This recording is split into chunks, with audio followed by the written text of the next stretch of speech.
آج دنیا کا کوئی بھی ملک نہیں چاہتا کہ جنگ ہتھیاروں سے لڑی جائے، کیونکہ اگر ہتھیاروں کی جنگ شروع ہوئی اور خاص طور پر دو ایٹمی ممالک کے درمیان ہتھیاروں کی جنگ کا آغاز ہوا تو انجام ایٹمی جنگ پر ہی ہوگا۔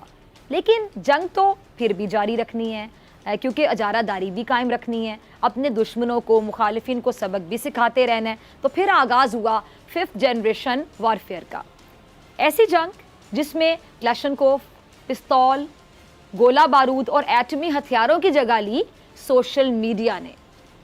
وہ ریڈیو جس نے پہلی جنگ عظیم میں پروپیگنڈے کو حقیقی شکل دی، اس میں جدت لائی گئی، ٹیکنالوجی کو اپ گریڈ کیا گیا اور پھر ٹویٹر، فیس بک جیسے سوشل میڈیا کے ٹولز وجود میں آئے، کیونکہ دنیا یہ جان چکی تھی کہ ہتھیاروں کی جنگ دنیا کی تباہی کا سبب بنے گی۔ اس لیے مختلف ممالک نے اپنے مخالف ممالک کے خلاف ہائبرڈ وار کا آغاز کیا، ایک ایسی جنگ جس میں لوگوں کی ذہن سازی کی جاتی رہی، ایک ایسی جنگ کہہ لیں جس میں بنیادی ہتھیار تھا پروپیگنڈا۔ مختلف ممالک نے اپنے حریف ممالک کے خلاف باقاعدہ طور پر پروپیگنڈے شروع کر دیے، جس میں فلم انڈسٹری کا سہارا بھی لیا گیا۔ بھارت نے بھی پاکستان کے خلاف ہائبرڈ وار کا آغاز کیا اور سب سے پہلے بنگلہ دیش میں رہنے والوں کے دلوں میں نفرت کی آگ بھڑکانا شروع کر دی۔ ان کی محرومیوں کو جواز بنا کر بھارت نے ان کو پاکستان کے خلاف اکسانا شروع کر دیا۔ بھارت نے بنگلہ دیش کی سرحدوں کے قریب ایک ایسا ریڈیو اسٹیشن قائم کیا جو بنگالی زبان میں، اب ذرا سنتے جائیے گا، ایک ایسا ریڈیو اسٹیشن جو بنگالی زبان میں بنگالیوں کو قوم پرستی کی جانب مائل کرنے لگا اور ان کے مسائل کو بنیاد بنا کر ان کے ذہنوں میں پاکستان کے خلاف سوچی سمجھی سازش کے تحت زہر بھرنے لگا۔ بنگالیوں نے پاکستان سے بغاوت کر دی اور پھر بھارت نے موقع جان کر مکتی باہنی بنائی، جس کا نتیجہ سکوت ڈھاکہ کی شکل میں دنیا نے دیکھا۔ اور اس بات کا اعتراف بھارت کے موجودہ وزیر اعظم نریندر مودی نے اپنی تقریر میں بھی کیا کہ بنگلہ دیش بنانے میں بھارت کا بنیادی کردار تھا، یعنی سازش بھارت کی تھی۔ ہائبرڈ وار ایک ایسی جنگ کہہ لیں جس میں ہتھیار ہے ٹیکنالوجی، جس میں ہتھیار ہے پروپیگنڈا، جس میں ہتھیار ہے سوشل میڈیا۔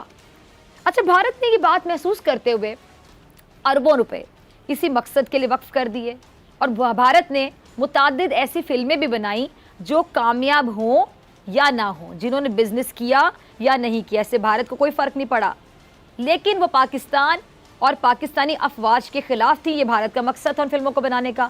وہ مسلمانوں کے خلاف تھیں، جیسا کہ بھارتی فلم جرازی، جس میں ایک بھارتی جاسوس لڑکی پاکستانی فوج کے جوان سے شادی کرتی ہے، اس لیے کہ پاکستان میں جا کر معلومات حاصل کر سکے۔ پھر ایک فلم ایک تھا ٹائیگر، ایجنٹ ونود، چلڈرن آف وار، فینٹم، بارڈر۔ حال ہی میں پاکستان کے خلاف بھارت نے ویب سیریز بھی بنانی شروع کر دی ہیں، جس میں باد آف بلڈز کا نام بھی سر فہرست ہے۔ ان تمام فلموں اور ویب سیریز میں پاکستان کے خلاف بھارت کی کامیابیاں، پاکستان کو نیچا دکھانا، پاکستان کے خلاف بھارت کی تمام سازشوں کو کامیاب دکھانا اور اپنے عوام کو، یعنی اپنی جنتا کو یہ بتانا کہ بھارت پاکستان پر جب چاہے حملہ کر دے۔ بھارت نے مسلمانوں کی تاریخ کو مسخ کرنے کے لیے بھی اپنی فلم انڈسٹری کا سہارا لیا اور ایک فلم پدماوت، ایسی فلم بنائی گئی پدماوت، جس میں علاؤدین خلجی کو ایک ویلن کے طور پہ پیش کیا گیا اور اس فلم میں سلطان علاؤدین خلجی کو جنگلی اور بے رحم جنونی طرز کے نسلی درندے یعنی انسان کے روپ میں جانور کے طور پر دکھایا گیا، جبکہ حقیقت کیا ہے؟ حقیقت میں سلطان علاؤدین خلجی ایک ہیرو تھے اور منگول ایک انتہائی خونخوار اور جنگلی قوم تھی، ایسی قوم کے اس کے وحشی پن کی وجہ سے انہیں اللہ کے عذاب کے نام سے جانا جاتا تھا۔ اور اگر علاؤدین کے دور حکومت میں منگول ہندوستان پر قبضہ کر جاتے تو آج کا ہندوستان آج سے کم و بیش 200 سے 300 سال پیچھے ہوتا۔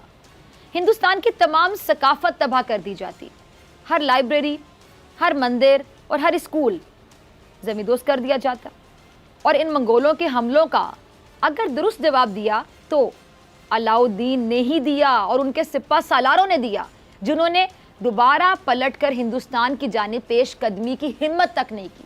لیکن بھارت نے اس فلم میں انہیں ہیرو دکھا دیا، جس کو ہیرو دکھانا تھا اس کو ویلن دکھا دیا۔ دیکھیں نا کتنی بڑی سازش، ایک بہترین اور منظم قوم دکھا دیا ایسی قوم کو، اور علاؤدین کو ایک جنگلی جانور کے طور پر دکھا دیا۔ کیا کبھی آپ نے سوچا کہ بھارت یہ پرواہ کیے بغیر کہ اس کی پاکستان مخالف بنائی گئی فلمیں کامیاب ہوتی ہیں یا نہیں ہوتی ہیں، لیکن اس کے باوجود وہ اس پر پیسہ پانی کی طرح بہا رہا ہے. اسی کو کہتے ہیں نا پانی کی طرح پیسہ بہانا. پاکستان کی مخالفت میں فلموں پر فلمیں بنا رہا ہے، ویب سیریز بھی بنا رہا ہے. کوئی تو وجہ ہوگی، کیوں کوئی اپنا پیسہ پانی کی طرح کیوں بہائے گا؟ اس سے بھارت کو کوئی فائدہ ہوگا؟ یہ ہے 5th جنریشن وارفیئر.